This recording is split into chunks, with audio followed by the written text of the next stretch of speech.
오늘은 이제 제3강 기름 부음의 영적 의미 첫 번째 시간을 하도록 하겠습니다. 제목은 한번 여러분 따라해 볼까요? 기름 부음, 성별. 한마디로 이렇게 이 문장 안에 기름 부음이 어떤 것인가에 대해서 아주 명확하게 설명이 되어 있습니다. 기름 부음은 거룩한 성별이다. 하나님이 여러분에게 왜 기름을 부으시는가? 왜 부으신다고요? 여러분을 거룩하게 성별시키기 위해서, 구별시키기 위해서. 그래서 기름 부음을 허락하십니다. 그래서 이 단어만 들어도 기름 부음은 어떤 거예요? 참 좋은 거죠. 여러분이 기름 부음을 통해서 거룩하게 되어진다. 뭐 결론에 가서 얘기하겠지만은 우리가 거룩해지는 이유가 분명합니다. 왜 하나님 우리를 거룩하게 하시는가? 그것은 다른 것이 아니라 하나님과 여러분이 교제하기 위해서. 거룩한 성별의 목적도 하나님과의 친밀함 때문에 하나님이 여러분을 거룩하게 하시고 그래서 기름을 부으신다는 것입니다. 그래서 기름 부음을 받은 사람은 하나님과 교제가 가능해요. 친밀해져요. 하나님과 대화할 수 있고요. 하나님의 음성을 들을 수가 있고요. 반대로 기름 부음이 없으면은 뭐 다른 통로로 하나님과 대화할 수도 있겠지만 음성 들을 수 있지만은 그만큼 하나님과 연결되는 고리가 약할 수밖에 없습니다. 그렇죠? 아무래도 여러분 많이 이렇게 영적인 것들을 경험하고 은혜가 충만하고 기름 부음을 받은 사람들이 하나님과 더 친밀한 교제를 나눈 것들을 여러분이 많이 목도하죠. 그렇죠? 사실 그렇다는 것입니다. 그래서 하나님 우리에게 기름 부음을 주신 것은 결론적인 목적이 우리와 친밀하게 하기 위해서. 왜 그러냐면은 하나님이 거룩하시기 때문에 거룩하신 하나님을 만나기 위해서는 우리도 거룩해야 된다는 것입니다. 여러분이 거룩하지 않으면 하나님과 대면할 수가 없어요. 그래서 하나님 임재 안에 들어가기 위해서는 우리가 우리 속에 있는 더러움과 우리 속에 있는 세상에 속한 것들을 기름 부음을 통해서 거룩하게 한 다음에 하나님을 만날 수가 있기 때문에 그래서 우리는 기름 부음이 더욱더 필요하다는 것입니다. 자, 일반적인 기름 부음의 목적은 일반적으로 기름 부음을 어떤 용도로 사용한다고 했습니까? 기름을 붓거나 바름으로 인해서 거룩하지 않은 물건들 또는 거룩하지 않은 세속적인 사람들이 하나님 앞에 정말 구별된 물건이나 사람들로 바뀌는 것, 그런 용도로 바뀌게 하기 위해서 기름 부음을 행한다고 했습니다. 그래서 구약 성경에 보면은 보통 기름 부음은 아무나 하는 것이 아니라 어떤 성소에 들어갈 물건들에 한해서만 기름을 붓거나 바릅니다. 그렇죠? 이런 단이나 이런 어떤 그런 뭐 이렇게 여러 가지 옛날식으로 이런 악기들이나 비교하면은 이런 것들이 그러니까 이 단 위에 올라가는 것들은 그냥 세워지는 것이 아니라 반드시 기름 부음이라는 의식을 먼저 행한 다음에 그러니까 기름을 바르거나 붓거나 해서 그 다음에 올려놓은 다음에는 이거는 절대로 이제는 단 밑에 있는 것과 섞이지가 않습니다. 영원히 이곳에서 오직 하나님을 예배하는 곳으로만 그런 용도로만 사용한다는 것입니다. 사람도 마찬가지입니다. 사람도 기름 부음을 받는 세 종류의 사람이 있다고 했죠. 왕이나 선지자와 제사장. 이 세 사람은 평상시는 그냥 평범한 사람이었어요. 제 속에 속한 사람이었는데 이 사람이 기름 부음을 받으면 그때부터는 되돌릴 수가 없어요. 인생을 되돌릴 수가 없이 이제 기름 부음 받는 그 순간부터는 죽을 때까지 영원토록 하나님 앞에 속한 하나님의 사람으로 그런 용도에 맞춰서 살아야 한다는 것입니다. 그래서 이런 목적으로 성경은 기름을 붓거나 발랐다. 구약 성경에서 소개하고 있습니다. 지난 시간까지 아마 이 부분을 많이 다뤘고요. 근데 우리가 이 부분도 중요하지만은 이 기름 부음 안에 있는 영적인 의미를 아는 것도 더 중요합니다. 오늘부터 이제 한 두세 가지의 기름 부음 안에 있는 영적인 의미를 다루게 될 겁니다. 첫 번째가 오늘 제목이 기름 부음은 어떤 영적인 의미가 있다고 했어요?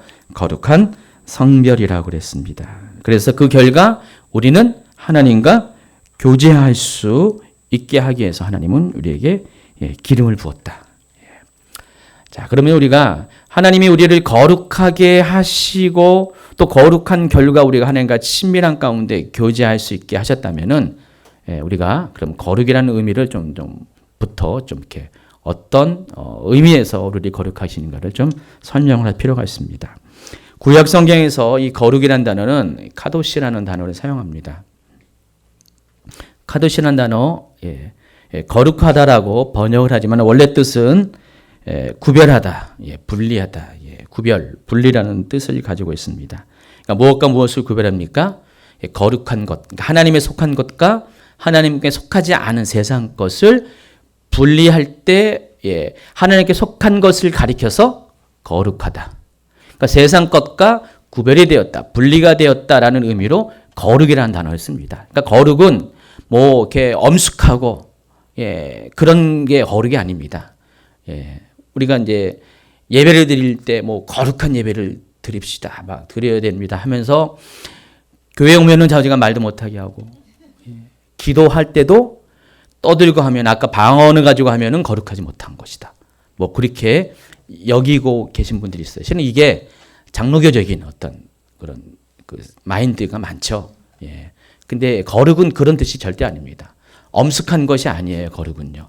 거룩은 하나님에 속하게 된 것, 하나님에 속하기 위해서 하나님 것으로 분리된 것이 거룩입니다.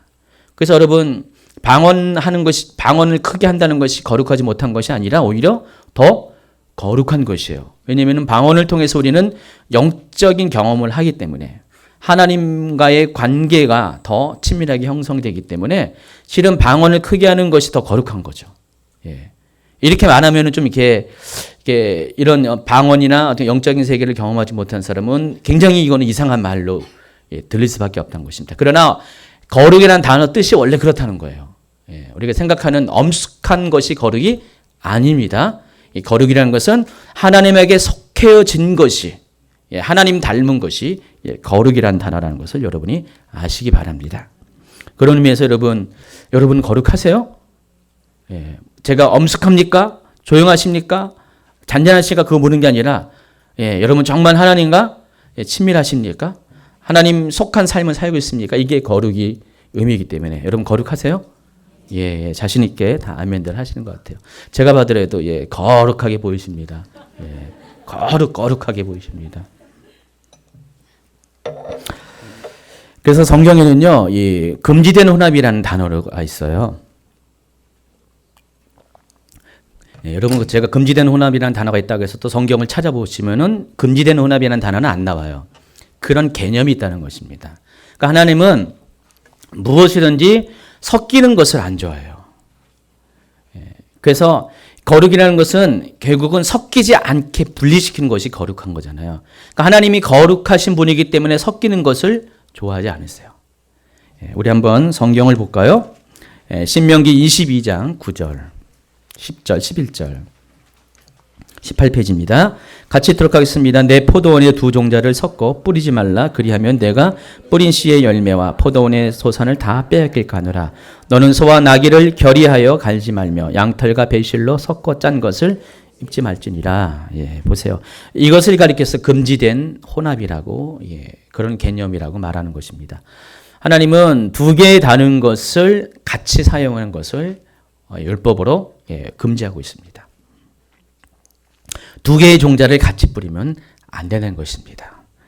또 소와 나귀를 결의하다는 것은 같이 묶어서, 여러분 소하고 나귀랑 같이 묶어가지고 밭 가는 거 보셨어요? 못 봤죠? 왜 갈지 말아야 됩니까? 서로 종자가 다르기 때문에 어떤 성격도 달라요. 얘들이요. 속성이 다르기 때문에 소는 느긋느긋하죠. 말은 어떻게 됩니까? 느긋느긋합니까? 전혀 반대죠. 그래서 이 두 마리를 같이 하면 어떻게 됩니까? 이것도 저것도 안 되는 거예요. 결이라는 것은 멍에를 같이 이렇게 맺는 것인데 두 개를 묶어버리면 어떻게 돼요? 난리가 날 것 같아요. 망쳐버립니다. 두 종자를 뿌려도 마찬가지입니다. 한 종자만 뿌려야지 제대로 자라지 두 종자를 뿌리면은 서로 영향을 끼쳐가지고 한쪽이 다 망하게 됩니다. 양털과 배실로 섞어 짜면은 옷감이 좋아 보일 것 같지만은 서로 당김이 달라가지고 전체적으로 옷감이 망치게 됩니다. 그래서 하나님은 사실은 두 가지가 섞여 있는 것들을 혼합된 것을 여기 원치 않으세요. 근데 이것이 이제 물질만 세계만 그런 것이 아니라 영적인 세계도 똑같은 것이죠. 그러니까 영적인 세계에서 하나님이 가장 싫어하는 것이 혼합되는 것이에요. 그러니까 혼합 종교를, 혼합 사상을, 혼합된 신앙을 하나님은 제일 싫어하세요. 오늘날도 많은 것들이 혼합이 되어 있죠. 세상적인 속한, 분명히 교회 안에 우리가 살고 있는데 세상에 속한 것과 교회가 혼합되어 있어요. 그러니까 우리가 이렇게 결정하고 우리가 행동하는 교회의 모든 그런 모습 중에서도요, 하나님을 표방하지만은 그러나 세상의 방식과 세상의 가치관이 많이 섞여 있는 혼합된 모습들이 많이 있습니다. 또 기독교 신앙 안에서도요, 하나님 것과 이방의 것들이 또 우상의 것들이 섞여서 하는 것들이 많이 있습니다. 이것을 하나님이 정말 싫어하세요. 여러분 WCC 같은 경우 왜 문제입니까? 혼합을 됐기 때문에. 이런저런 것들. 로마 카톨릭은 맞아요. 로마 카톨릭은 더 심하죠. 기독교 신앙에 이방 신앙들을 전부 다 섞어가지고 짬뽕시킨 그런 종교가 로마 카톨릭입니다. 로마 카톨릭은 기독교가 아닙니다. 혼합 종교예요. 아주 심각한 혼합 종교입니다. 하나님은 이런 것을 굉장히 싫어합니다. 하나님이 이 금지된 혼합을 싫어하는 이유는 바로 두 가지 섞이면 실패하기 때문에 그래요. 더 중요한 것은 가장 좋은 것들을 잃어버리기 때문에 하나님은 혼합을 원치 않습니다. 그래서 이 카도시, 구별하다라는 것은, 거룩하게 하다는 것은 이 금지된 혼합을 막아서는 하나님의 행위라는 것이죠. 섞이지 않게끔, 혼합되지 않게끔 하나님이 구별시킬 때 이것을 카도시라고 한다는 것입니다. 여러분, 이스라엘이 2년 동안에 광야 생활을 한 다음에 이스라엘 마치 이제 가나안 땅에 약속의 땅으로 들어가게 되죠. 근데 어디서 결정적인 반역을 일으키죠? 가데스 바네아. 생각 안 나세요?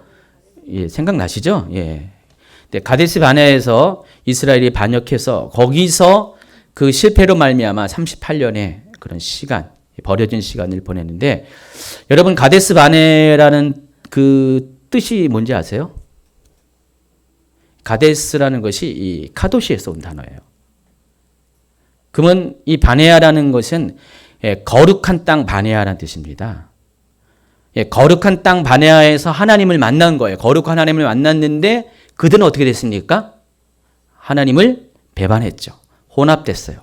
그래서 하나님이 분노한 것은 다른 것이 아니라 바로 그 땅에서 그 거룩한 하나님을 반역했기 때문에, 그 하나님의 거룩함에 반역했기 때문에, 바로 이 금지된 혼합의 샘플을 보여줬기 때문에 하나님이 진노하신 겁니다. 하나님은 그래서 이 하나님의 거룩을 방해하는 모든 요소들에 대해서 굉장히 진노하세요. 여러분 삶 가운데 혹시 이런 것이 있으면은, 혼합된 거 있으면 버리셔야 됩니다. 그거 갖고는 철저히 실패자로 살 수밖에 없어요. 약속의 땅 못 들어갑니다. 하나님이 여러분을 원래 약속하신 그런 복주시를 약속했던 그것들을 여러분 성취하지 못합니다. 그래서 여러분이 왜 내 인생 가운데 이렇게 열매가 없을까? 왜 나는 왜 이렇게 맨날 이렇게 이 모양 이꼴로 살까? 잘 생각해 보세요. 내 삶 가운데, 내 생각 가운데 혼합된 것이 있는가를 잘 생각하시고, 정말 믿음이 아닌 것, 하나님을 믿는 신앙이 아닌 것들은 잘 분별해서 뽑아내세요. 뽑아내시는 것이 여러분이 스스로를 거룩하게 만드는 작업을 하는 것입니다. 그렇게 되어질 때 하나님은 여러분을 하여금 정말 하나님이 원하시는 그런 약속의 복을 이렇게 허락하십니다. 그래서 우리가 이런 작업을 위해서라도 더욱더 필요한 것이 기름 부음이에요. 이 기름 부음은 우리가 할 수 없는 그것들, 약해서 할 수 없는 것을 하나님으로부터 오는 이 기름 부음을 통해서 내가 어찌할 수 없는, 내가 스스로 만들 수 없는 거룩을 하나님이 나를 거룩해 만들어 주시기 때문에 여러분이 기름 부음을 더 사모해야 된다는 것입니다. 아멘. 그래서 이 카도시는 또 이런 뜻이 있습니다. 일반적인 것과 비교되어서 특별한 것을 지칭할 때 카도시라고 사용합니다. 이것은 거룩합니다라고 할 때 이 의미는 다른 것과 이것은 다른 특별한 것입니다라는 의미로 거룩이라는 단어를 씁니다. 그래서 하나님은 거룩하십니다. 이 말의 원뜻은 뭐라고요? 하나님은 구별된 분이십니다. 하나님은 세상에 속된 것들과 다른 특별한 분이십니다. 우리가 그런 신앙 고백을 하는 것이에요. 우리가 주기도문에 첫 번째 그 기도가 뭐죠? 하늘에 계신 우리 아버지여 해놓고 이름이 거룩히 여김을 받으시오며, 여기서 이름은 아버지의 이름을 말하는 거예요. 하나님의 이름인데 아버지의 이름이 거룩히 여김을 받다. 그러면은 아버지의 이름이 특별한 그런 이름이 되길 원합니다. 구별된 이름이 되길 원합니다. 사람들에게 다른 세상의 신들과는 차별된 그런 신으로서 불려지길 원합니다. 그런 기도를 하는 것이에요. 그러니까 여러분이 그 기도를 함으로 인해서 하나님의 이름이 정말 세상의 신들과 구별되게 나타나시게 될 것입니다. 신약 성경에서는요, 이 카도시라는 단어 말고 하기오스라는 단어를 사용하는데, 이 하기오스는 첫 번째 뜻은 이 카도시하고 똑같아요. 똑같이 거룩한, 구별된 뜻인데, 이 하기오스는 이제 카도시가 갖고 있지 않은 또 다른 뜻이 하나 더 있습니다. 하나님께 봉헌된 것, 그런 뜻이 있습니다. 신께 봉헌된 그런 뜻이 있습니다. 그래서 우리가 그 거룩하게 되다 그러면은 그 의미가 하나님 앞에 이것이 드려진 존재가 되길 원합니다. 이게 그런 뜻이라는 것입니다. 하나님 나를 거룩하게 해주세요. 원래 뜻은 하나님 나를 구별시켜 주세요. 나를 세상과 차별된 삶을 살게 해주세요. 그 뜻과 더불어서 하나님 내 삶과 내 모든 것들을 하나님께 드려지기를 원합니다. 이런 뜻으로 우리가 그런 기도를 한다는 것입니다. 여러분 기도할 때 기도 잘하셔야 돼요. 하나님 나를 거룩한 자가 되게 해주세요. 그것은 내가 완전히 하나님께 전적으로 드려지는 거예요. 드려지면 어떻게 됩니까? 이제 여러분의 소유는 여러분 것이 아니라 하나님 것이기 때문에 그런 어떤 결심을 하고 이런 기도를 하셔야 된다는 것입니다. 그래서 이 거룩이라는 언어는 이 두 가지의 어원이 있습니다. 신약 성경에서는 하기오스지만은 구약 성경에서는 카도시라는 단어를 사용합니다. 또 이 기름 부음은 왜 중요하냐면은 이 기름 부음은 율법의 한계를 넘어서 우리로 하여금 거룩하게 하기 때문에, 율법의 목적이 뭐죠? 거룩이에요. 똑같이 거룩입니다. 하나님이 우리에게 율법을 주신 이유가 우리를 거룩하게 하기 위해서. 레위기 19장 2절이 레위기 전체의 주제라고 그랬죠. 뭐라고 했습니까? 나 여호와가 거룩하니 너희도 거룩하다. 거룩하라. 그래서 하나님은 우리에게 율법을 주신 이유가 우리로 하여금 거룩한 자가 되게 하기 위해서. 거룩한 자가 돼야지 하나님 나라에 천국에 갈 수 있기 때문에, 또 하나님과 교제할 수 있기 때문에 우리에게 율법을 주신 이유가 바로 우리의 거룩을 위해서 주신 것이에요. 그래서 이 레위기는 이 주제에 맞춰서 두 가지의 큰 구분을 가지고 우리가 어떻게 거룩해질 수 있는가를 다루고 있습니다. 그래서 죄인인 우리가 거룩해지는 방법이 바로 제사를 통해서, 기억나시죠? 제가 반복적으로 설명한 겁니다. 그리고 그 거룩을 어떻게 유지할 수 있는가? 바로 절기제도를 통해서. 그러니까 레위기는 크게 두 개를 나눕니다. 제사제도와 절기제도. 알고 보면은 레위기가 어렵지 않아요. 굉장히 아주 쉬운 건데 우리가 이런 개념이 없다 보니까 굉장히 성경 중에서 제일 어려운 것 중에 하나가 레위기라고 얘기하더라고요. 근데 레위기가 실은 성경 중에서 가장 쉬운 것 중에 하나가 레위기죠. 알고 보면은요. 그래서 레위기는 우리가 어떻게 거룩해질 수 있는가를 다루기 위해서 첫 번째로 제사를 통해서 죄인 우리가 거룩해지는 방법에 대해 다뤘고, 또 절기를 통해서 거룩해진 사람이 거룩을 어떻게 유지할 수 있는가를 다룬 것이 레위기입니다. 근데 이 제사와 절기는 다 뭐예요? 율법이죠. 다 율법이에요.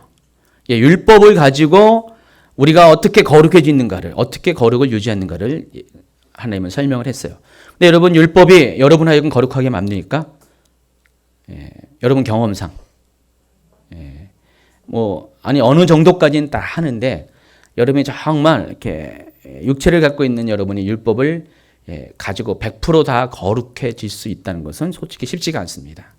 그래서 하나님은 우리가 율법의 한계를 뛰어넘어서 우리가 온전한 자가 되기 위해서 우리에게 주신 선물이 있죠. 누구십니까? 예수 그리스도입니다. 예수님을 통해서 우리에게 온전한 율법을 이룰 수 있도록, 그러니까 율법을 지키는 것을 끝나는 것이 아니라 율법의 그런 것들을 기대치를 완전히 이루게 하기 위해서 우리가 예수님을 주셨고요. 그리고 예수님은 보혜사로서 이 땅에 오셨죠. 근데 예수님이 떠나가신 후에 또 다른 보혜사이신 성령님을 주셨죠. 그래서 성령님을 통해서 우리가 율법이 우리의 육신의 약함을 통해서 이루지 못하게 하는 그 목표들, 거룩한 목표들을 이루게 하기 위해서 예수님과 또 성령님을 주셨다는 것입니다. 근데 여기서 이 기름 부음이 뭔 상관이 있냐? 이 기름 부음은 누구로부터 온 것이라고 제가 첫 시간에 얘기했습니까? 하나님으로부터 온 것이죠. 그리고 예수님조차도 기름 부음을 통해서 하나님의 일을 하셨다고 설명하셨습니다. 그리고 이 기름 부음은 주체는 하나님이시면은 나타남은 누굴 통해서요? 성령님을 통해서 나타나기 때문에 이 기름 부음은 결국 무엇입니까? 똑같아요. 예수님이 하는 사역, 예수님이 하는 사역의 목표, 또 성령님이 하는 사역의 목표를 이루게 하기 위한 하나님의 선물이 바로 기름 부음이시죠. 그래서 여러분이 기름 부음을 받으면은 율법의 한계를 뛰어넘어서 여러분도 기름 부음 때문에 거룩해질 수가 있는 것이에요. 그러니까 기름 부음 안 받는 사람들보다 기름 부음 받은 사람이 더 하나님과 친밀한 거룩함에 나아갈 수가 있습니다. 물론 우리가 기름 부음을 어떻게 이해하냐에 따라서 여러분의 입장이 달라집니다. 기름 부음을 무슨 위로부터는 능력 수준으로만 생각하면은 기름 부음 다양한 얼굴이 있다고 했죠. 어떤 능력으로만 보면은 여러분이 좀 이렇게 오해가 갈 수가 있어요. 이 기름 부음은 능력만 말하는 것이 아니라 여러 가지 다양한 어떤 얼굴이 있는데 이 기름 부음의 얼굴 중에 하나가 거룩한 성별이라고 했어요. 나중에 보면 사역을 위한 권능이라고 또 설명을 할 거고요. 여러 가지 설명을 할 겁니다. 근데 성령의 능력만 기름 부음이 아니라 이 기름 부음은 우리를 거룩하게 하고 온전하게 하시기 위한 하나님으로부터 오는 거룩한 구별, 우리의 삶을 하나님에 속하게 만들기 위한 구별을 기름 부음이라고 말할 수가 있다는 것입니다. 그래서 이 기름 부음은 율법의 한계를 우리에게 초월해서 정말 하나님과 친밀한 삶, 거룩한 삶을 살게 해준다는 것 기억하시기 바랍니다. 또 기름 부음은 세상적인 것에서 여러분을 구별시킵니다. 19페이지 하단부하고 있습니다.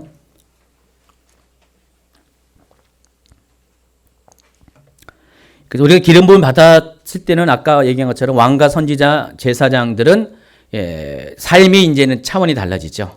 전에는 하나님도 알고 하나님에 속한 것도 맞지만은 여전히 세상에 속한 사람이었어요. 그러니까 하나님의 섬기는 삶과 세상에 속한 삶을 같이 공존하는 삶을 살았는데 기름 부음을 받은 이후는 그렇게 살면 안 된다는 것이죠. 그때부터는 철저하게 하나님에게 속한 삶을 살아야 될 의무가 따른 거예요. 기름 부음을 안 받으면은요 그렇게 의무가 없어요. 그냥 기름 부음 없이 기름 부음 없는 자의 삶을 살면 되는데 기름 부음을 받은 이후의 삶은 권리와 더불어서 의무가 주어지는데 그 의무는 반드시 거룩한 삶, 구별된 삶을 살아야 한다는 것입니다. 만약에 제사장이 기름 부음을 받았음에도 불구하고 이전의 삶과 똑같이 밖에 나가서 똑같이 세상 사람들이 하는 것을 다 하고 살아보세요. 이런 말 하면 여러분 너무 리얼하게 하지만은 죽습니다. 죽어요, 진짜. 성경에 나와 있습니다. 대제사장이 1년에 한 번 대속죄일 욤키파에 거기에 1년에 한 번씩 지성소에 들어가죠. 근데 가끔 죽습니다, 대사장이. 왜 죽습니까? 자기의 죄가 해결되지 않은 상태에서 지성소에 들어가면은 진짜 죽습니다. 그래서 제사장이 들어갈 때 어떻게 돼요? 줄을 메고 들어가요. 안 나오면 끌어내야 되기 때문에. 다른 사람도 들어가면 죽으니까 안 되니까. 그러니까 제사장, 대제사장, 일반 제사장 말고 대제사장이 들어갈 때는 끈을 매달아놓고 들어가서. 근데 자기의 죄 때문에 죽을 수가 있기 때문에 그러니까 거기 지성소에 들어가기는 굉장히 각별하게 거룩을 점검하고 유지해야 된다는 것이죠. 뭐 이게 꼭 대제사장의 문제가 아니라 우리의 삶 가운데 정말 하나님 우리에게 거룩함을 주셨는데 우리가 거룩한 그런 삶, 구별된 삶을 살지 않으면은 우리는 거기에 따른 대가를 치를 수밖에 없다는 것입니다. 그래서 한번 비침을 받고 또다시 우리가 죄에 빠지게 되면 어떻게 됩니까? 성경은 그런 사람은 어떻게 됩니까? 하나님부터 버림받게 된다고 말씀을 하고 있습니다. 여러분이 한번 정말 하나님의 큰 은혜와 구원의 감격을 받고요. 하나님의 어떤 도우심을 통해서 여러분을 하나님 구원하신 하나님의 임재를 경험한 다음에 여러분이 또다시 세상 가운데 나가잖아요. 그러면 이전 형편보다 나중 형편이 더 안 좋아져요. 그래서 여러분 원하든 원치 않든 간에 여러분이 성령님 안에서 중생하시고 또 기름 부음의 그런 삶을 살아간 이유는 여러분은 빼도 박도 못하게 됐습니다. 축하합니다. 옆에 분들의 축하합니다. 여러분 도망칠 수가 없어요. 하나님이 여러분을 콕 찍으셔가지고요. 여러분이 마음대로 살고 싶어도 하나님은 여러분 더 이상 마음대로 살게 하지 못하게 하십니다. 세상 사람들은 그냥 내버려 둬요. 근데 하나님의 은혜 안에 이미 들어간 사람들은 하나님이 절대로 안 놓으세요. 끝까지 붙잡으세요. 그래서 도망갈 생각은 아예 처음부터 하지 마세요. 겪어보신 분은 아시겠죠? 경험해 오신 분들 이 말이 진리는 거 아시죠? 아멘이시는데 맞습니다. 아니, 다 그러실 거예요 같아요. 그래서 하나님은 이 기름 부음을 통해서 정말 쉽게 말하면 넌 내 거야 찜하신 거예요. 침 대신 기름 발라가지고 넌 내 거야 이렇게 찜어놓은 것이 기름 부음이라고 여러분이 이해하시기 바랍니다. 자, 그래서 하나님은 이 기름 부음을 어떻게 이 구별과 성별이 기름 부음 통해서 어떻게 우리 가운데 일어나는 것을 레이지파의 샘플을 통해서 우리에게 알려주십니다. 저는 요거를 쭉 설명하는 게 꽤 길어요. 내용이 레이지파에 대해 설명을 하면 꽤 기는데 이거 다 얘기하면은 오늘 강의가 끝나요. 하나님이 여러분 레이지파를 구별했던 거 다 아시죠? 어떻게 구별하셨습니까? 레이지파를 구별하는 방식이 몇 가지가 있는데 첫 번째가 인구조사에서 레이지파는 차별시킵니다. 구별시킵니다. 민수기 보면은요, 인구조사를 하라고 이렇게 명령하시는 장면이 나옵니다. 1장 1절부터 시작할까요? 시작. 이스라엘 자손이 애굽 땅에서 나온 후 둘째 해 둘째 달 첫째 날에 여호와께서 시내 광야 회막에서 모세에게 말씀하시되 너희는 이스라엘 자손의 모든 회중 각 남자의 수들을 그들의 종족과 조상의 가문에 따라 그 명수대로 계수할지니 이스라엘 중 20세 이상으로 싸움에 나갈 만한 모든 자를 너와 아론은 그 진영별로 계수하라 그랬어요. 자, 그런데 이 인구조사에서 레위인들만은 제외시킵니다. 보세요. 1장 47절. 그러나 레위는 그들의 조상의 지파대로 그 계수에 들지 아니하였으니 이는 여호와께서 모세에게 말씀하여 이르시되 같이요 너는 레위 지파만은 계수하지 말며 그들을 이스라엘 자손 계수 중에 넣지 말고 그들에게 증거의 성막과 그 모든 기구와 그 모든 부속품을 관리하여라. 맨 밑에 53절 레위는 증거의 성막에 대한 책임을 지킬지니라 하셨습니다. 그러니까 레위인을 계수하지 않은 이유가 인구조사하지 않은 이유가 뭡니까? 인구조사의 목적과 다르기 때문에 그래요. 인구조사의 목적은 민수기 1장 3절에 보니까 싸움에 나갈 모든 자를 계수하라고 그랬어요. 다시 말해서 군인을 뽑기 위해서 인구조사를 한 거죠. 근데 레위인들은 군인이 아닙니다. 레위인들은 어떤 목적으로 부르셨어요? 증거의 성막에 대한 책임을 지키게 하기 위해서. 바로 이 회막의 봉사를 하게 하기 위해서 그 목적대로 레위인을 구분했기 때문에 레위인은 일반 백성들의 인구조사의 기준과 달라요. 그래서 일반적인 인구조사에 20세 이상의 싸움에 나갈 남자 수를 계수하지 않았고요. 대신 레위인은 어떻게 계수했을까요? 21페이지 보면은 민수기 3장 15절을 보세요. 레위 자손을 그들의 조상의 가문과 종족을 따라 계수하되 1개월 이상 된 남자를 계수하라. 아까 일반 사람들은 20세 이상의 싸움에 나갈 사람, 남자, 그렇죠? 근데 레위인들은 무조건 태어난 지 한 달 된 신은 갓난 아기부터 그렇게 모든 레위인의 남자는 다 계수할 것을 명령합니다. 그래서 이렇게 달라요. 일반 사람들과 레위인들은 처음부터 인구조사부터 달라서 하나님은 레인들을 처음부터 이렇게 구별을 시켰다는 것입니다. 민수기 3장 45절 이스라엘 자손 중 모든 처음 태어난 자 대신에 레인을 취하고 또 그들의 가축 대신에 레인의 가축을 취하라. 레인은 내 것이라. 나는 여호와니라. 하나님이 레인을 이렇게 취하게 하신 이유가 있습니다. 출애굽기 34장 19절 시작. 모든 첫 태생은 다 내 것이며 내 가축의 모든 처음 난 수컷인 소와 양도 다 그러하니. 하나님은요, 우리의 소득의 11조도 요구하시지만은 우리의 모든 삶의 모든 소유의 11조를 요구하세요. 그래서 하나님은 무조건 처음 난 것은 하나님 것이라고 했어요. 첫 번째 난 것은. 우선적으로 하나님께 드려야 되는데 여러분이 만약에 자녀들을 낳는데 이 율법대로 하면 어떻게 됩니까? 처음 난 것은 하나님께 드려야 되죠. 우리 최리사님은 처음 낳지만은 마지막 낳잖아요. 한 명밖에 없잖아요. 아들 하나. 아들 하나 있는데 하나님께 드리면 어떻게 돼요? 내 건 뭐예요? 없잖아요. 그러면 안 되죠. 예? 더 나면 된대요. 이미 늦었죠, 근데. 손잡을 나이인데, 이제. 저희 집은 다행히 2명이라서. 근데 사람을 첫 자녀를 하나님께 어떻게 드릴까요? 실은 이게, 이방 종교들은요, 특별히 뭐 몰렉을 섬기는 이런 이방 종교들은요, 자기 아들을 실제로 드렸어요. 자기 신에게. 불길에 태워서 화제로 드렸습니다. 그러니까 레이기 방식이면 화제로 드렸습니다. 번제로 화제로 드렸습니다. 번제는 제사 드리는 목적, 화제는 제사 드리는 방법인데 완전히 모든 걸 태워서 번제로 화제 형식으로 드렸습니다. 실은 그게 몰래 제사가 실은 그런 거죠. 그런데 여러분의 자녀를 그렇게 드릴 수가 있습니까?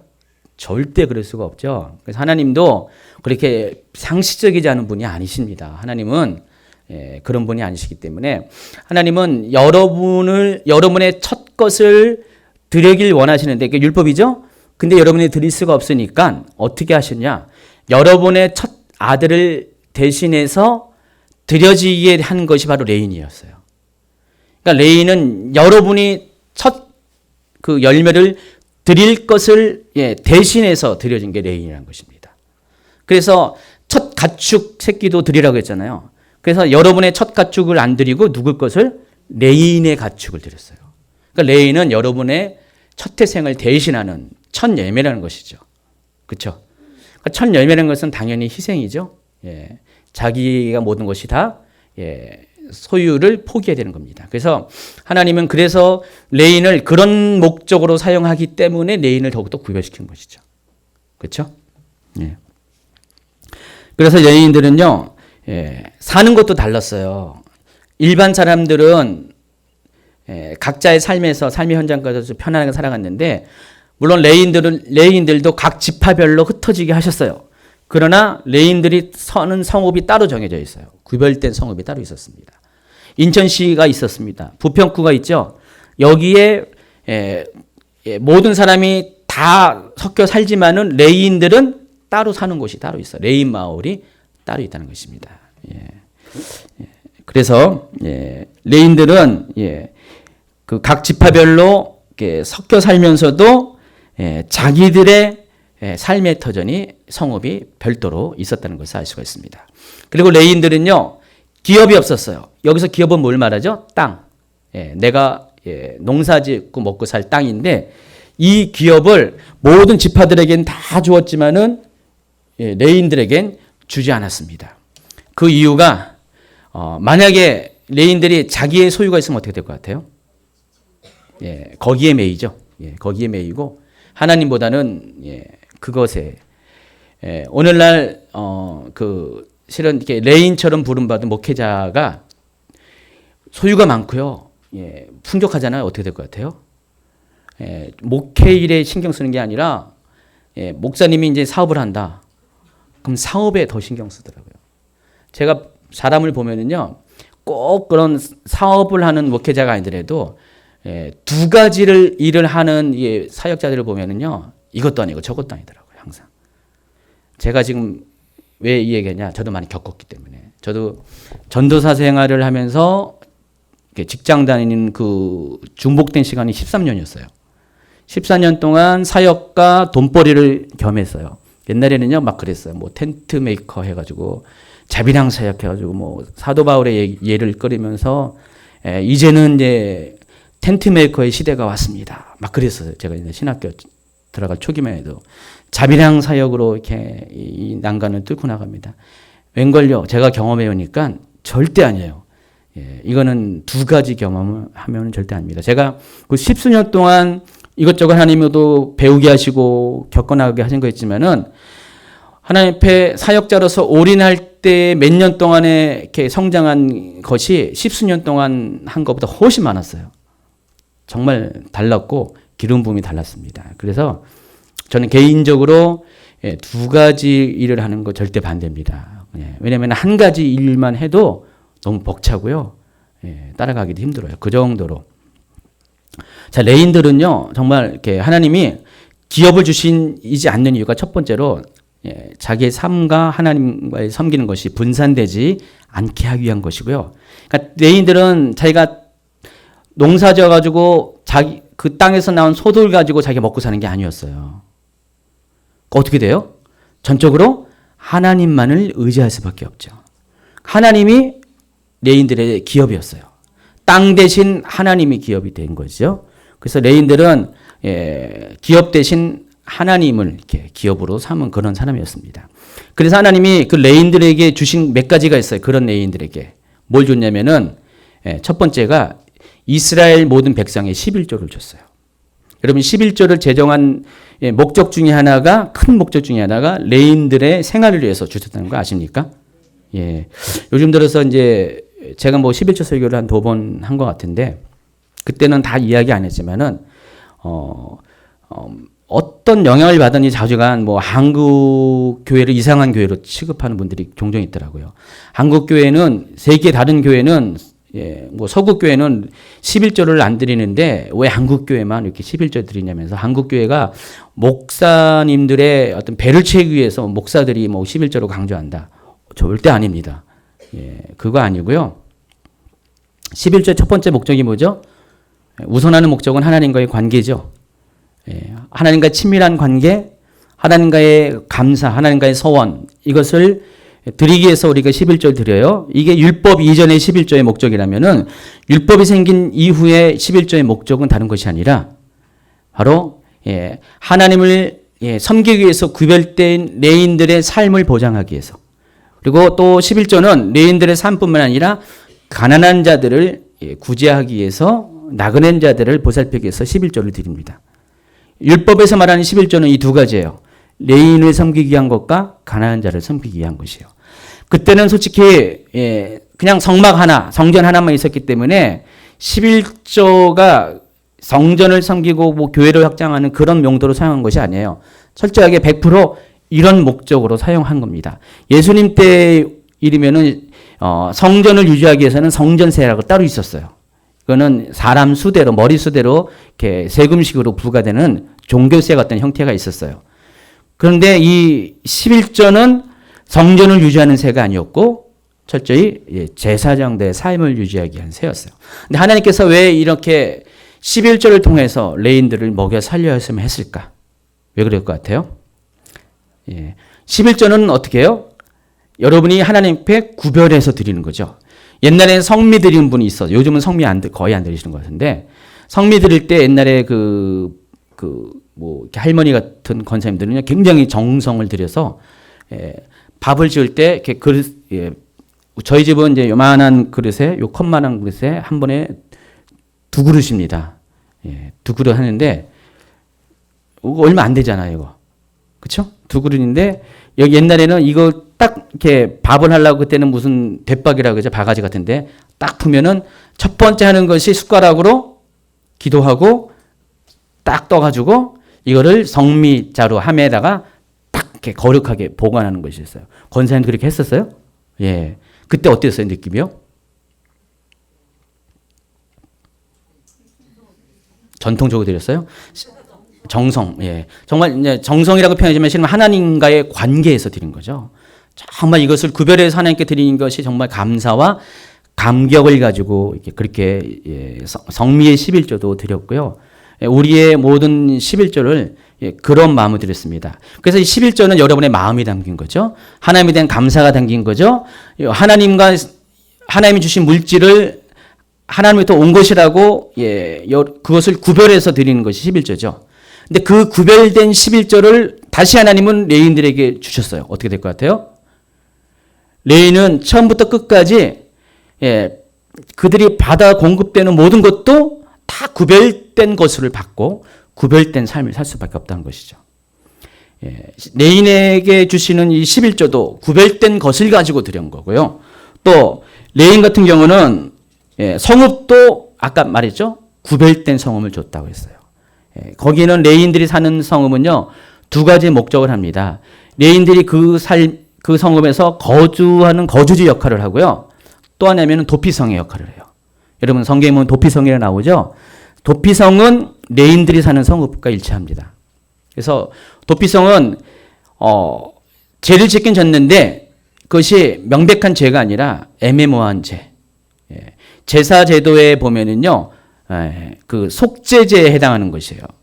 자기가 부지 중에 어쩔 수 없이 실수로 연약해서 지은 죄를 지을 때 속죄죄를 드리거든요. 그리고 제가 실수가 명백한, 잘못이 명백한 죄를 대신할 때는 속건죄를 드려요. 근데 속죄죄에 해당하는 그런 죄인들, 그 사람들이 판결을 받기 전에 피해자의 가족들로부터 보복을 당할 수가 있잖아요. 그래서 그를 보호하기 위해서 그가 그런 일이 생기면 도망을 가는데 어디로 갈까요? 도피성으로 가는데 그 도피성은 누가 살아요?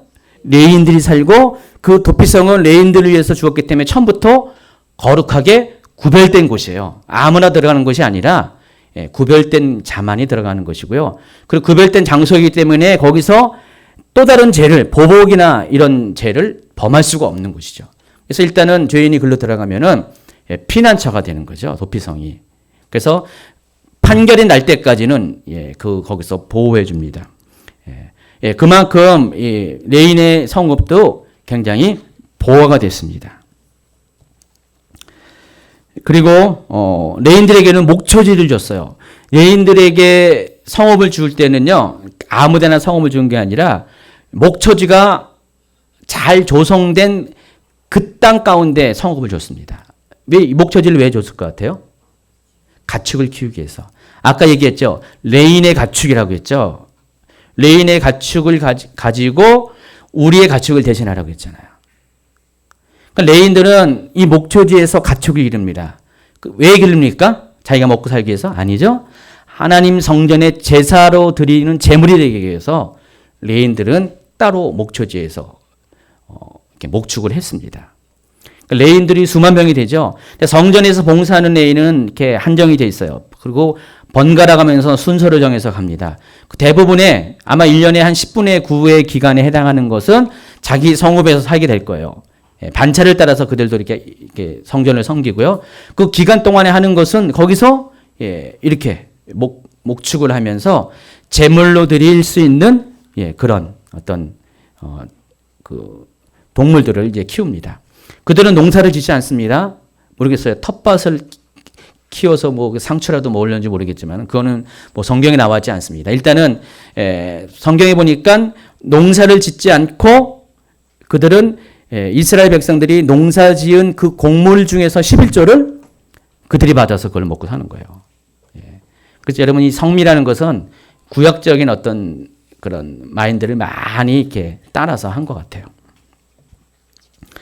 그래서 이렇게 레위 지파를 일반 백성들과는 확실하게 삶에서부터 출생부터 살아가는 것 모든 것들이 하나님이 구별시켜 주신다는 것입니다. 그래서 이 레위 지파의 예를 통해서 우리가 어떻게 하나님 앞에 구별된 삶을 살 수 있는가에 대해서도 우리가 한번 점검을 해볼 필요가 있습니다. 여러분이 어떻게 구별된 삶을 살 수 있을까? 여러분을 가리켜서 그 베드로전서는 2장 뭐라고 했죠? 거룩한 여러분을 가리켜서 거룩한 뭐라고 했습니까? 왕 같은 뭐라고요? 거룩한 나라의 왕 같은 제사장이라고 했습니다. 그러니까 여러분을 제사장이라고 했어요. 그러니까 여러분이 이제 중생하고 예수님의 사람이 될 이후부터는요, 실은 여러분에게도 왕과 선지자와 제사장의 이 기름 부음 모두가 이렇게 하나님부터 부여받았어요. 여러분이 성령을 이렇게 경험한 이후로는 여러분이 그렇게 했습니다. 그래서 여러분의 삶이 이제부터는 정말 왕처럼, 제사장처럼, 선지자처럼 구별된 사람이 되어야 되는데, 우리가 어떻게 이렇게 구별된 삶을 살 수 있을까 한번 생각해 보십시다. 첫 번째로 여러분이 어떻게 구별된 삶을 살 수 있을까? 레인의 이야기를 통해서 우리가 알 수 있는 것은, 레인의 삶은 중심이 어떻게 했습니까? 삶의 중심이 성막 중심의 삶이었죠. 성전 중심의 삶. 그러니까 여러분이 어떻게 구별된 삶을 살 수 있을까?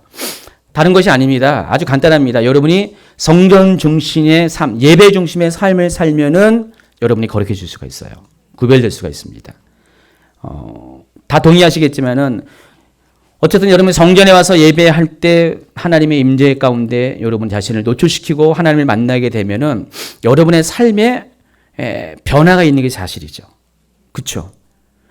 여러분이 1년에 한 번 교회 성탄절날 오는 것과 일주일에 한 번씩 주일 예배 오는 것과 아니면은 매일매일의 예배 가운데 예배가 없더라도 기도라도 하기 위해서 성전에 오는 것과 잘 비교해 보세요. 객관적으로 비교해보면요, 성전에 찾아오는 빈도가 많을수록, 성전에서 여러분의 마음을 쏟는 그 중심이 깊어질수록 정말 여러분은 정말 하나님과의 관계 속에서 좀 특별한 구별이 일어나는 것들을 여러분도 알 것이고 여러분을 바라보는 사람도 압니다. 저도 알아요. 저도 충분히 이렇게 그것을 구별할 수가 있습니다. 실제로 레인의 삶이 그런 것 같아요. 레인은 세상에 하나님이 예인들을 가리켜서 이렇게 일반 성읍에 살지 않게 하는 이유도 그런 거였거든요.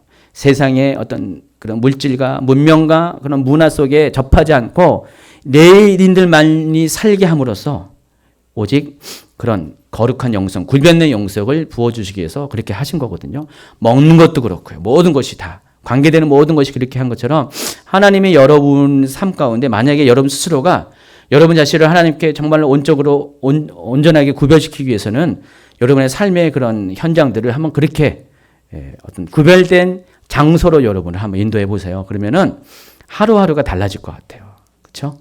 그래서 기름 부음 받은 사람은요, 거룩하지 못한 장소 안 갑니다. 기름 부음 받은 사람은 세상에 속한 장소 안 갑니다.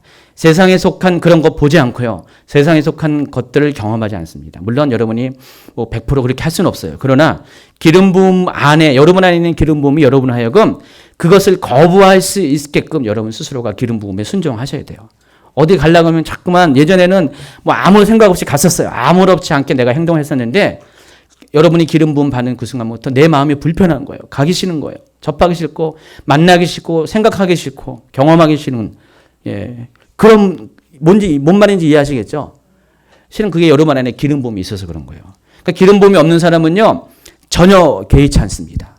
악한 일에 여러분의 손과 발이 생각이 나가는 것을 전혀 부끄러워하지 않습니다. 그러나 기름 부음 받은 사람은 여러분 마음속에 그 기름 부음이 여러분을 하여금 이건 이렇게 하면 안 돼, 여러분을 제재하게 하고요, 하나님이 이것은 기뻐하는 것이다라고 여러분을 하나님이 기뻐하는 쪽으로 인도하게 하신다는 것입니다.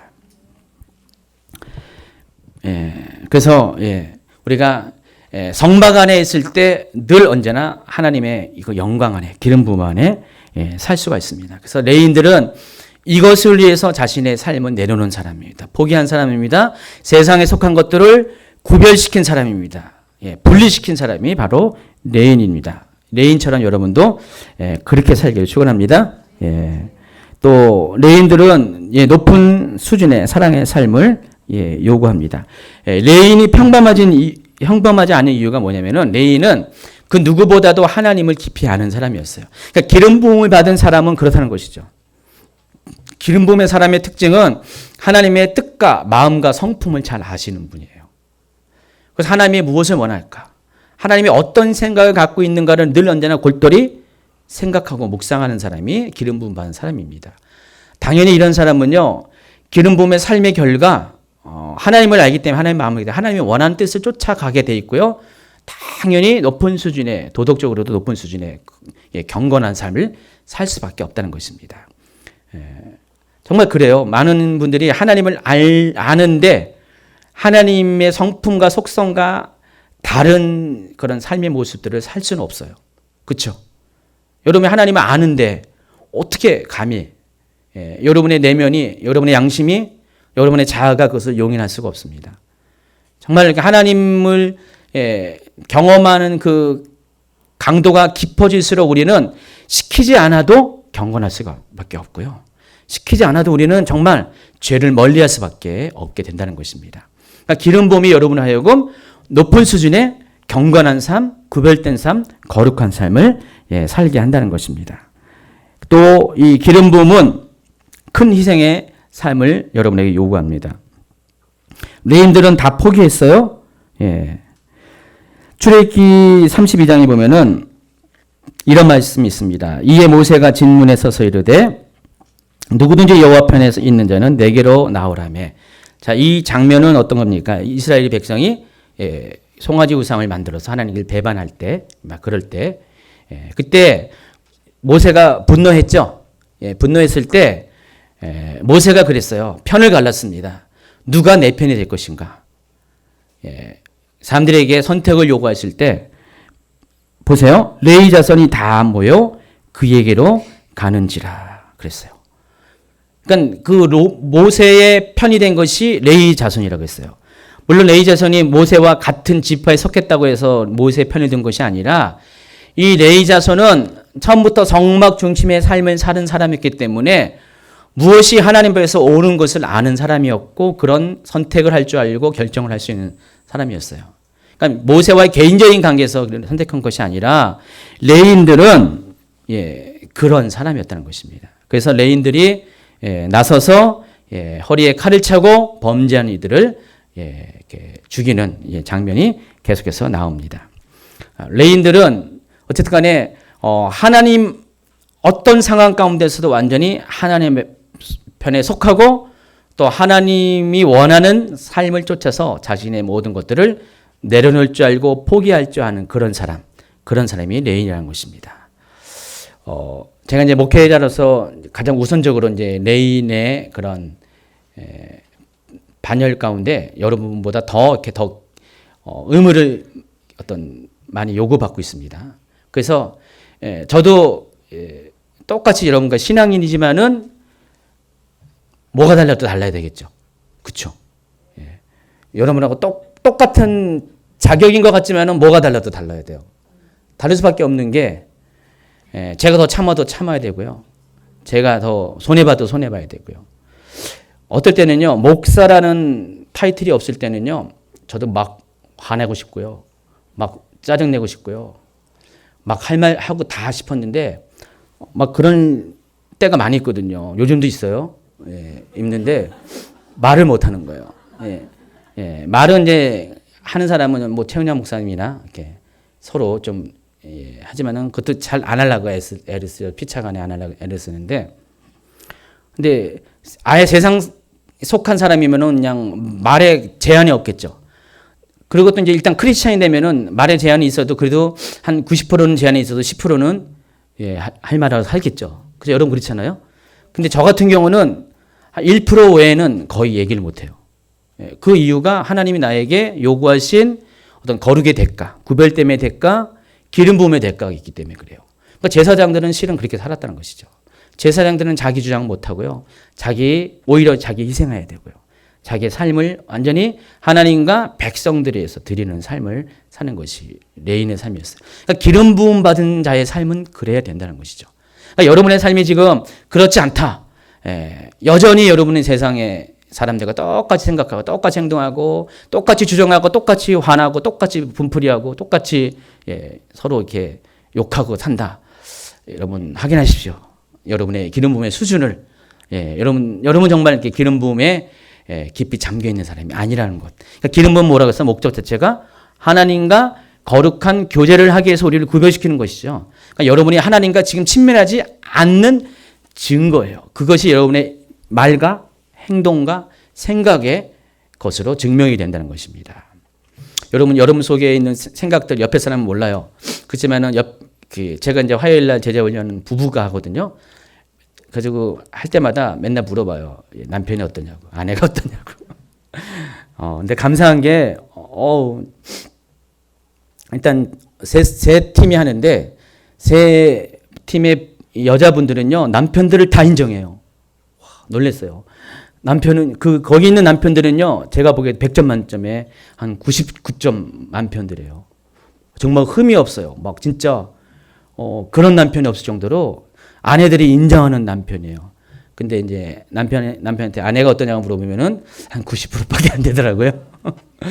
예, 근데, 자지간 서로 배우자를 인정할 정도면은 대단한 것 같아요. 그렇죠?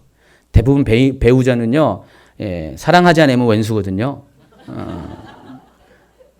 근데 정말 이 세 부부는 보면은 예, 서로를 인정할 수 있는 어떤 예, 부부인 것 같아요. 예, 누군가 궁금해요?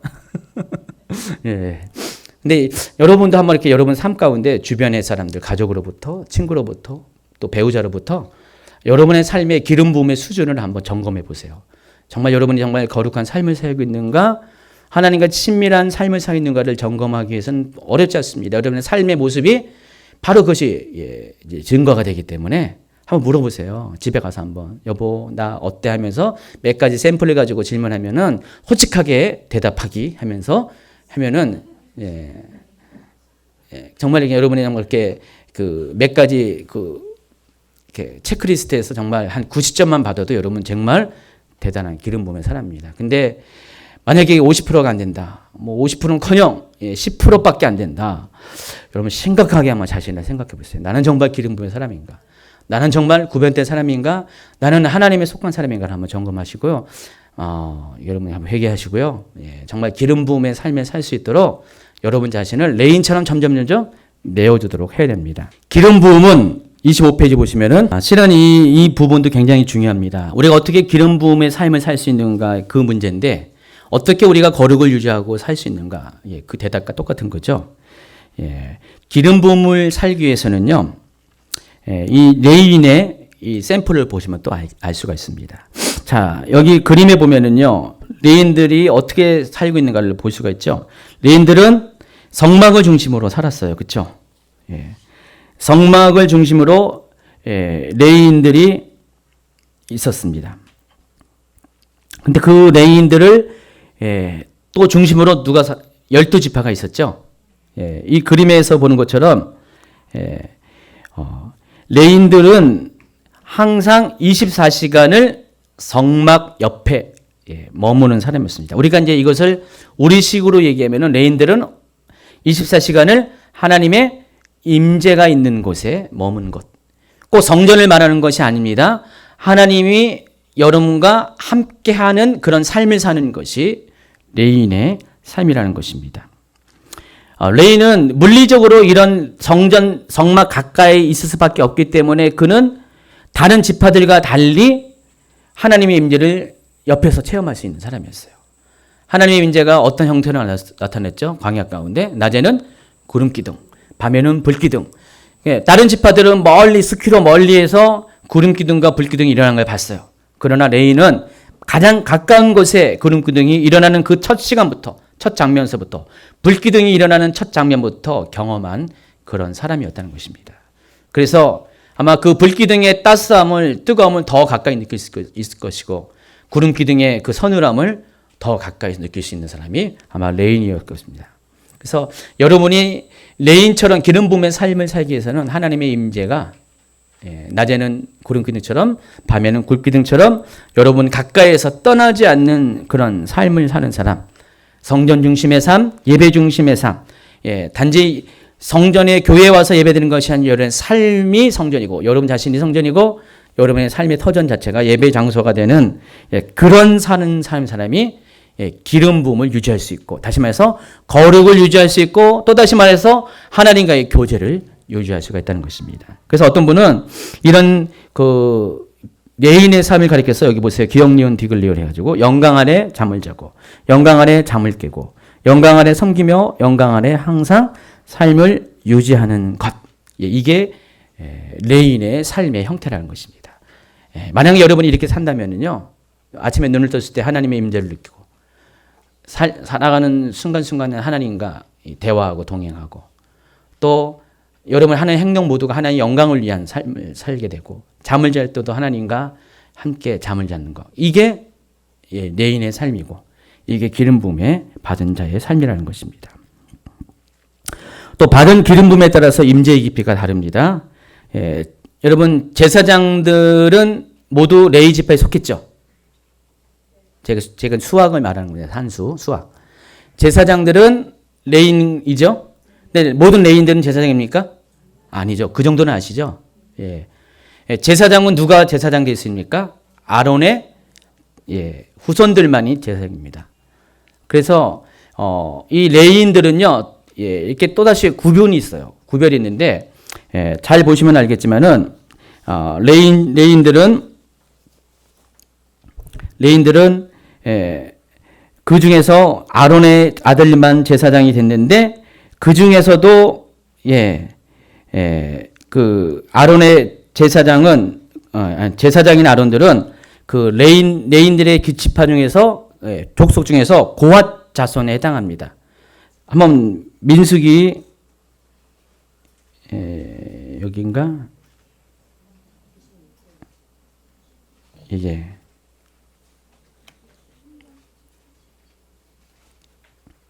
아니에요. 거기 말고 27페이지 보세요. 민수기 3장 17절 보세요. 레위 아들들의 이름은 이러하니 게르손과 고핫과 무라리요. 그리고 출애굽기 6장 18절 고핫의 아들들은 아브람과 이스라엘과 헤브론과 우시엘이요. 고핫의 나이 거기 그리고 또 6장 20절에 아브람은 그들의 아버지 누이 요게벳을 아내로 맞아 그는 아론과 모세를 낳았으며 이렇게 나왔죠. 자, 그러면 우리가 뭘 이렇게 알 수 있을까요? 크게 큰 지파는 레위 지파가 있고요. 레위 지파는 세 개의 종족이 있습니다. 게르손 종족, 고핫 족속, 무라리. 근데 그 고핫은 또 아들이 있었어요. 그 아들 중에서 아브람이 있는데 아므람. 그 아브람의 아들 중에서 아론과 모세가 나왔어요. 이해하시겠죠? 그래서 모든 레위 지파의 큰 지파 안에 세 개의 속한 족속이 있는데 가문이 있는데 이 가문들과 또 거기에 속한 또 다른 또 이렇게 하위 이제 그 가문이 또 생깁니다. 그게 이제 아론 가문이죠. 근데 이 역할들이 다 다르다는 것이에요. 똑같은 레인인데 성막에서 하는 역할이 다 달라요. 아마 레인들 중에서 게르손 자손이 하는 역할을 한번 볼까요? 민수기 3장 25절 시작. 게르손 자손이 회막에서 맡은 일은 성막과 장막과 그 덮개와 회막 휘장문과 뜰의 휘장과 및 성막과 제단 사방에 있는 뜰의 휘장문과 그 모든 곳에 쓰는 줄들이니라. 보세요. 게르손 자손은 성막으로 따지면은 가장 바깥에 있는 것을 책임지는 사람입니다. 그렇죠? 무라리 사람들 볼까요? 볼까요? 시작. 무라리 자손이 맡을 것은 성막의 널판과 그 띠와 그 등과 받침과 모든 기구와 그것을 쓰는 모든 것이며 뜰 사방 기둥과 그 받침과 그 말뜻과 그 줄들이니라. 그러니까 성막의 중간에 해당하는 거죠. 그리고 고핫 자손 볼까요? 시작. 고핫 자손의 종족들은 성막 남쪽에 지낼 것이요. 그들이 맡을 것은 증거계와 상가 등잔대와 제단과 성소의 봉사하는 데 쓰는 기구들과 휘장과 그것에 쓰는 모든 것이다. 이제 가면 갈수록 어떻게 됩니까? 점점 깊어지죠. 게르손 자손과 무라리 자손과 고핫 자손의 순으로 성막에서의 그런 쓰임새가 다르다는 것입니다. 역할이 다르다는 것을 알 수가 있어요. 그러니까 모든 레인이 다 똑같은 일을 하는 것이 아니라 이렇게 종족별로 달라요. 그래서 이 게르손 자손과 무라리 자손은 성막을 세우는 구성품들을 관리했고 고핫 자손은 증거계와 제단, 성소, 휘장, 다시 말해서 제사를 드리는 직접적으로 제사 드리는 그런 것들을 감당했다는 것을 알 수가 있습니다.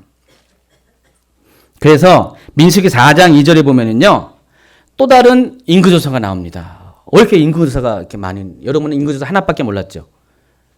뭐 인구조사가 있는지도 모르는 분도 계시지만은 인구조사가 이스라엘 전체에 대한 인구조사가 있고 레위에 대한 인구조사가 있죠. 근데 여기 보면은 고핫 자손에 대한 인구조사가 따로 있어요.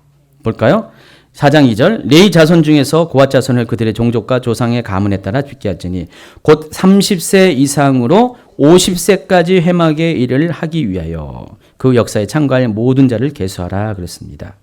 그러니까 고핫 자손만큼은 이렇게 30세에서 50세까지 20년 기간 그 가장 일하기 적절한 젊은 나이의 사람들, 완숙한 나이의 사람들을 택해서 오직 회막의 일을 하기 위해서 고핫 자손들은 특별히 구분을 했다는 것을 알 수가 있습니다.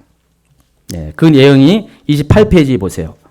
제가 이렇게 그려놨습니다. 이스라엘 모든 지파보다 더 작은 지파 부분이 레위 지파, 그리고 레위 지파 중에서 고핫 자손 중에서 아론 족속, 그리고 그 아론 족속에서 아론이라는 대제사장, 이런 식으로 하나님이 선택의 범위가 점점 좁혀지고 있다는 것을 알 수가 있습니다. 그래서 기름 부음도 똑같아요. 하나님이 우리를 사용하는 용도에 따라서 기름 부음의 깊이가 달라져요. 하나님은 여러분 모두를 레위 지파처럼 이미 사용했어요. 모든 백성 가운데 이미 여러분 두 번째 단계에 들어갔어요. 레위 지파에 들어갔어요. 근데 여러분 중에서도 고핫 자손이 있을 것이고요. 그리고 또 고핫 자손 중에서도 아론 가문이 있을 것이고, 또 그 가운데서도 아론 자신이 있을 수가 있다는 것입니다. 그러니까 하나님은 하나님의 일을 섬기기 위해서 이렇게 용도에 따라서 기름 부음이 다 달라진 거예요. 그리고 또 이 기름 부음이 달라진 것은 어떤 의미가 있냐면은 이 기름 부음을 많이 받을수록 책임이 따른다는 거예요. 무서운 책임이 있습니다. 민수기 4장 18절 읽을까요? 너희는 고핫 족속의 지파를 레인 중에서 끊어지지 않게 하지 말지니 그들이 지성문에 접근할 때 그들의 생명을 보존하고 죽지 않게 하기 위하여 이같이 하라. 그랬습니다. 이 말을 거꾸로 이해하면 이런 거예요. 고핫 자손 중에서는요, 죽는 사람이 많다. 우리 언약궤가 올 때 누가 손을 댔죠? 웃사가 손을 대다가 웃사고 죽었잖아요. 함부로 손을 대면 안 되는데, 고핫 자손은 그 하나님의 언약궤에 가장 가까운 곳에서 회막의 일을 담당한 사람이었어요. 그만큼 하나님이 그를 기름 부었겠죠. 거룩하게 구별시켰죠. 그런데 그것에 따른 대가가 있는 것인데 다른 것이 아니라 자신의 삶이 그만큼 그것을 감당할 수 있을 정도로 거룩해져야 돼요. 안 그러면 뭐라고요? 죽습니다. 망합니다. 진짜로 죽는 사람이 많으니까 당부를 하는 거예요. 고핫 자손들에게 제발 죽지 않게끔 관리 잘해라.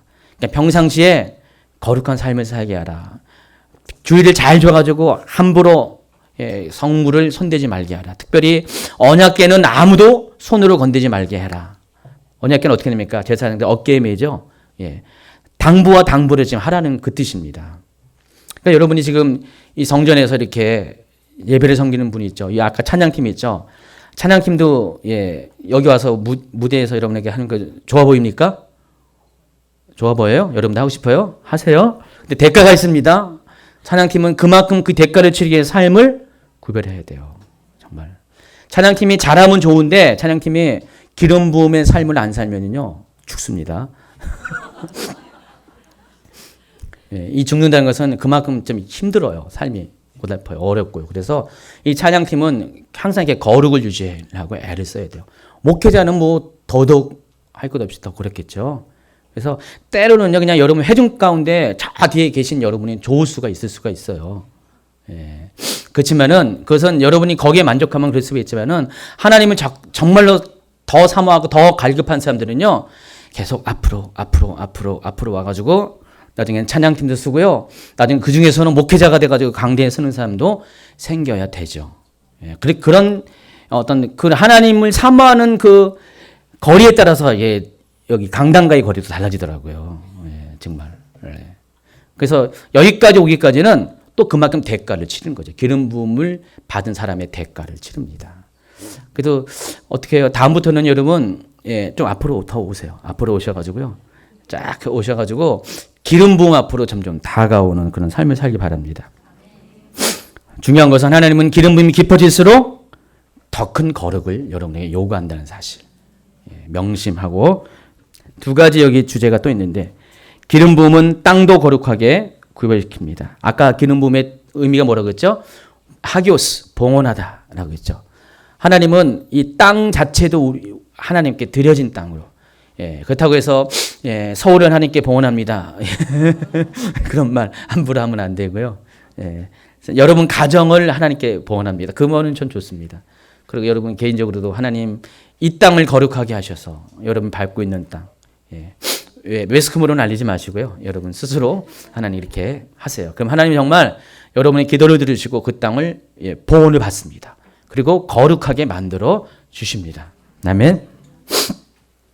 그리고 하나님은 기름 부음은 하나님 임재 안에서 하나님과의 친밀한 교제를 여러분에게 만들어 주십니다. 결론이죠. 서론이고 결론입니다.